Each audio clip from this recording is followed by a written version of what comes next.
សេចក្តីប្រកាសព័ត៌មានកម្ពុជាតវ៉ាចំពោះការបន្តរំលោភបំពានរបស់យោធាថៃលើអធិបតេយ្យនិងបូរណភាពទឹកដីកម្ពុជារាជរដ្ឋាភិបាលកម្ពុជាសូមធ្វើការតវ៉ាជាផ្លូវការចំពោះការបន្តរំលោភបំពានរបស់ថៃមកលើអធិបតេយ្យនិងបូរណភាពទឹកដីរបស់កម្ពុជានៅតាមបណ្ដោយព្រំដែននៅចន្លោះថ្ងៃទី13ដល់ថ្ងៃទី15ខែកក្កដាឆ្នាំ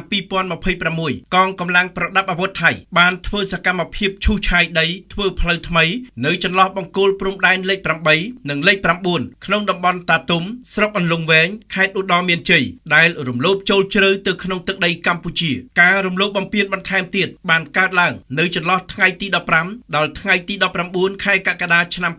2026ដោយកងកម្លាំងប្រដាប់អាវុធថៃបានបន្តធ្វើសកម្មភាពឈូសឆាយដីធ្វើផ្លូវនិងរាជបន្លាលួសនៅចន្លោះបង្គោលព្រំដែនលេខ19និងលេខ20ក្នុងតំបន់ជប់ដើមខ្នោសង្កាត់កូនគ្រៀលក្រុងសំរោងខេត្តឧត្តរមានជ័យសកម្មភាពទាំងនេះគឺជាការរំលោភបំពានយ៉ាងច្បាស់លើអធិបតេយ្យនិងបូរណភាពទឹកដីរបស់ព្រះរាជាណាចក្រកម្ពុជាដោយដែលបានកំណត់និងខណ្ឌសីមាតាមផែនទីខ្នាត1លើ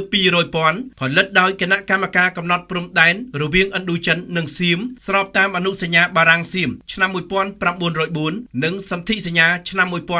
1907សកម្មភាពទាំងនេះក៏រំលោភបំពានផងដែរលើមាត្រា5នៃអនុសារណៈនៃការយោគយល់គ្នារវាងរាជរដ្ឋាភិបាលនៃព្រះរាជាណាចក្រកម្ពុជានិងរាជរដ្ឋាភិបាលនៃព្រះរាជាណាចក្រថៃស្ដីពីការវាស់វែងនិងខណ្ឌសីមាព្រំដែនគោក MOU ឆ្នាំ2000ដែលបានចុះហត្ថលេខានៅថ្ងៃទី14ខែមិថុនាឆ្នាំ2000ព្រមទាំងបំពេញលើចំណុចទី1វិធានការកាត់បន្ថយភាពតានតឹងនៃសេចក្តីប្រកាសរួមនៃកិច្ចប្រជុំពិសេសលើកទី3របស់គណៈកម្មាធិការព្រំដែនទូទៅ GBC ចុះថ្ងៃទី27ខែធ្នូឆ្នាំ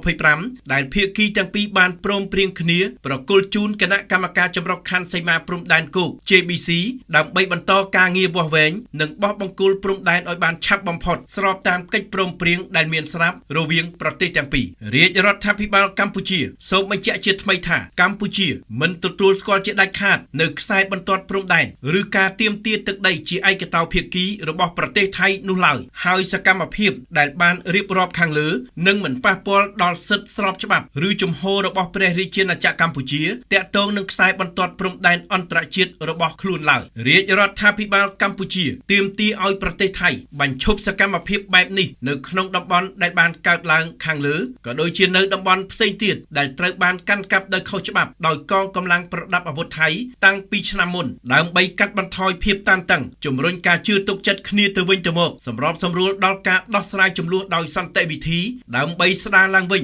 នៅ